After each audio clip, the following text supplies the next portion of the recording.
Trump has never publicly blamed Netanyahu for prolonging the war or the failing to deliver a deal.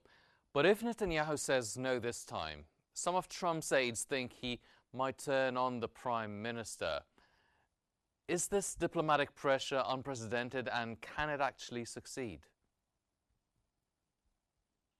First, Netanyahu will not say no. He will meet with the president of the United States, and he will appear that they are in full agreement at the end of the meeting. And he will play with the language of the agreement, and he will make sure that the Israeli and the Americans are on the same side. And that is really to bypass the Saudi Arabia France proposal for two-state solution. He is trying to circumvent the international pressure on Israel from the outside, and also the pressure within Israel itself, because the Israeli society is also divided about the continuation of this war and the possible killing of the hostages if this war continue in Gaza City. So they are working on multiple routes, and I think there will not be a disagreement between the United States, between Trump and Netanyahu, and that's why they are meeting today, and they will come out with a full agreement. And you will see that in the press conference, if they have a press conference to express the views they've discussed in this meeting today.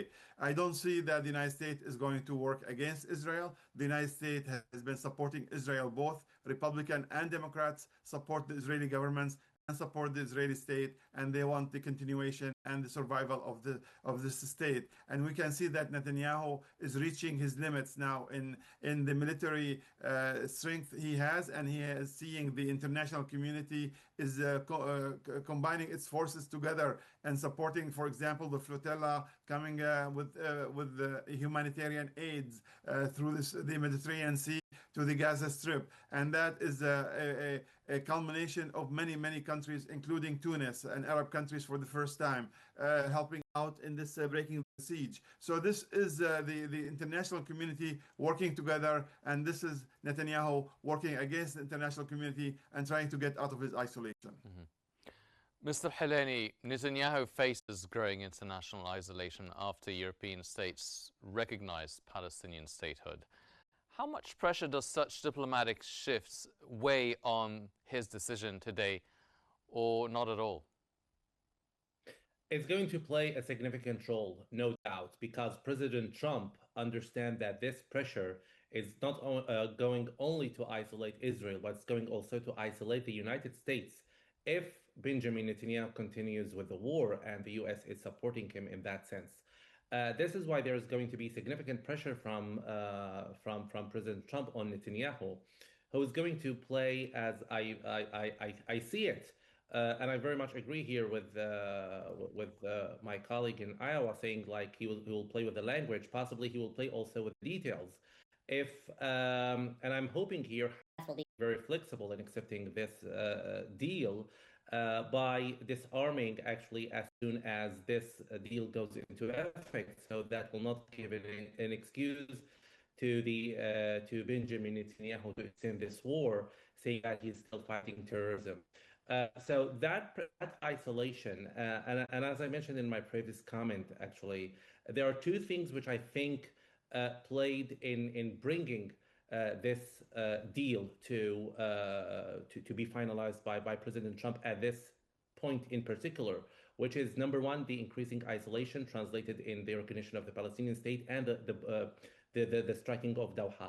Those two things, in the opinion of many U.S. decision makers, has unified the Gulf Arab countries for possibly the first time when it comes to talking about the Palestinian cause and relations with Israel. We know over the past years, for example, and speaking about the Abraham Accords, some Gulf states were in line with the U.S. to join the Abraham Accords. Others had some reservations. Now we see that all these countries and the Arab and other Arab and Muslim countries actually have a unified vision about what should happen next in Gaza. The United States, which has a very good relationship with these countries, and after all, let's remember the Gulf countries, the Gulf Arab countries are partners to the United States. The United States has no interest in breaking a relationship with them for a war which is going forever. So with all this in mind, and within this context, as I mentioned, of failing strike in Doha, attempting to kill leaders of Hamas, increasing isolation on the international stage, the Western allies of the United States are recognizing a Palestinian state.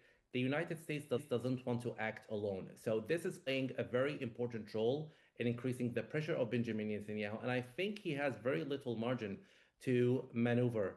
So obviously he has to accept this deal. Otherwise, he's very much risking being isolated even by the United States. And there has been actually history when President Donald Trump will turn against a partner or an ally or somebody he's working with if that person, if that ally is not in line with President Trump's vision.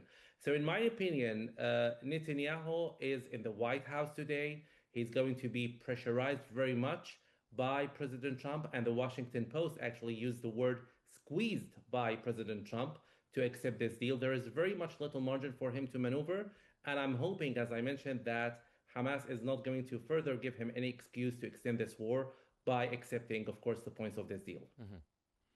Well, speaking of pressure, Mr. Abu Isa, Netanyahu's far-right coalition remains opposed to concessions, and Smotrich rejected the idea of allowing the Palestinian Authority to govern Gaza and insisted that any proposal mentioning a Palestinian state must be ruled out entirely. So how can U.S. strategists manage Israel's internal politics during his meeting and squeeze the deal out of Netanyahu? Even the United States is not pushing for a two-state solution anymore. The United States used to talk about two-state solutions, and now we see the President of the United States not mentioning it. They are talking about a transition, a 3 to 5 year time frame to end the hostilities, and that is a very long time frame. A new president might be in place by the end of this time frame. So it's just buying time. Israel wants to buy time to continue in the ethnic cleansing and the control of the Gaza Strip. They want to demilitarize the Gaza Strip and unarmed Hamas under the ground, as mentioned, and above the ground. So they don't want any kind of resistance, any kind of opposition to their military occupation. They want to continue the occupation for the foreseeable future and trying to play that they are the victims. That's what they do all the time, that they are the ones who are being targeted, and they are the one who are seeing hostile move from around the area. On the other hand, we know their expansion plans into Syria, into Lebanon, into other surrounding countries, and that is will win Netanyahu, the extremist right wing in his state, if he was able to get an agreement with the United States, which can be also agreed upon by Hamas to stop the war, militarize the resistance to the occupation. On the other hand, Israel will continue on the surrounding periphery of Gaza, and they want a corridor through Gaza also to control all the ins and outs within the Gaza Strip and neutralize the resistance in its armed forces or any other forms. Mm-hmm. Mr. Heleni, the plan envisions the international oversight in Gaza's post-war governance by Palestinian transitional government that could open the door for a Palestinian state. Could Israel accept such a plan, given that he said multiple times that he will not allow a Palestinian state? Yes, we find, and that's, in my opinion, why this proposal and this deal is very much distinguished from other proposals over the last few months when Steve Witkoff was going to Qatar and proposing like ceasefires to Hamas. Number one, this is not a ceasefire. We are talking about here a permanent ceasefire, which means like something like a peace deal between, of course, the Palestinians in Gaza and the Israelis. That is on one hand. On the second hand, yes, it does pave the way for a Palestinian state, as one of the points refers to, with a re-elected Palestinian Authority. So one vision that the U.S. and the Israelis now have in mind is that the Palestinian Authority is not a partner at this point, and this is why the U.S. administration revoked the visas of the Palestinian president and the delegation coming to the UN, because they see the Palestinian Authority, and I'm talking here about the American side, of course, as corrupt, as not reliable partners for a peace in Gaza. So President Trump in that deal is speaking about, of course, a Palestinian state, but after a re-elected Palestinian Authority. Now, that is a point of friction between the US side and the Israelis because the Israelis don't want a Palestinian Authority in Gaza. They want it to be run by an Arab Muslim administration, possibly supervised by an international committee, which is the case only for the first 5 years, according to the deal which President Trump put on the table. There is also another important thing.